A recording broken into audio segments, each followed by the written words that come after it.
This is NXP's 101 course about GaN memory effect. For the sake of the demonstration, please imagine with me that this is an electron in the gallium nitride semiconductor. GaN is a fantastic technology, but standard GaN has a known issue. It has a memory. And this high memory effect makes it very hard to get a linear response of the RF amplification, even using the most advanced pre-distortion systems.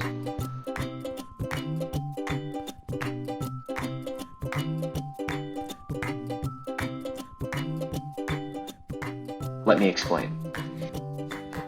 In standard GaN, electron gets trapped. Then only later it gets released. This creates, for instance, a delayed response of the drain current with respect to the drain voltage variation. But NXP has deeply optimized the GaN epitaxy for RF power amplification to create a low memory GaN.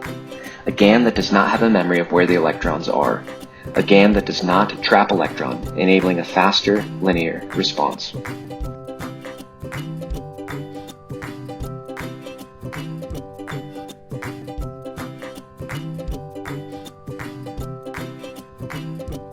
And voila, there you have it.